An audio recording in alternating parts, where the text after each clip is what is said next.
Hi everyone, I'm Teacher Al. Welcome to my channel.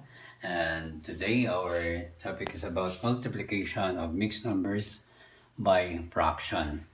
This is the fraction and this is the mixed number. Now we're going to find the product.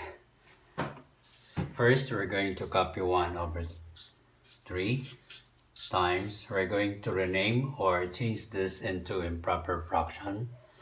We have to do is multiply denominator and the whole number, then plus the numerator. Okay, 5 times 6 is 30, plus 3 equals 33. Then copy denominator. Then next, we're going to multiply 1 times 33, 3 times 5. But before we do that, we have to think first, baka meron tayong ma-cancel. So cancellation first. So 33 is divisible by 3, so we can divide 33 by 3. So 3 divided by 3, 1. 3 divided by 3, 1, 1. Okay, that's 11 now.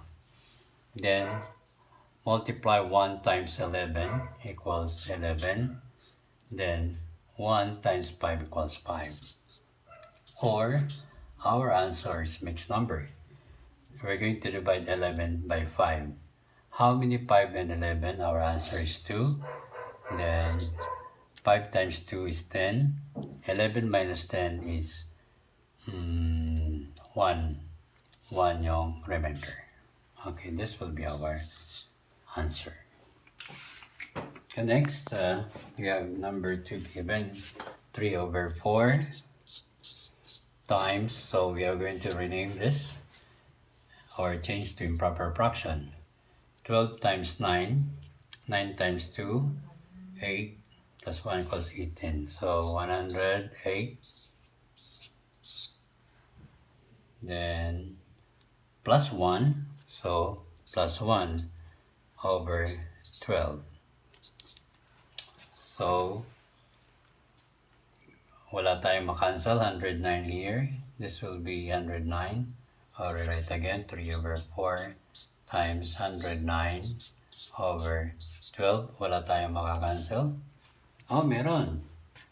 3 and 12. So, because 12 is divisible by 3, so pwede siya ma-divide sa 3. 12 divided by 3 is 4. 3 divided by 3 is 1.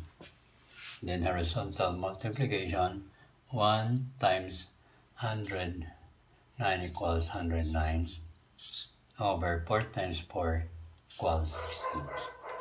And then we're going to divide 109 divided by 16. Ilang estimate is 20. So sa 20 meron tayong, sa 100 we have 5. 5 na 20. Or sa estimate natin ay, first estimate is 5. Okay, 16 times 5, 80 lang. So, kulang pa. Dagdagan natin ng another estimate is 16 times 8. For example, we have 48, carry 4.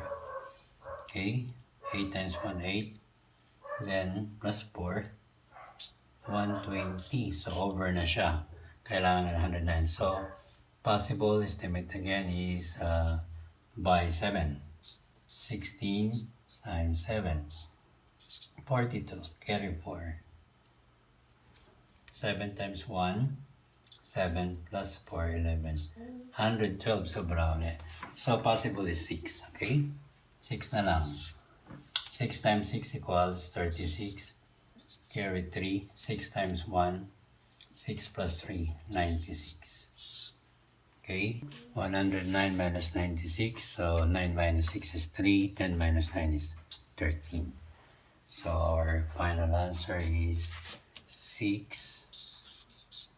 Then denominator is 16. Then 13 is the remainder. Hindi na natin ma-reduce just because 13 is a prime number. So this will be now our answer.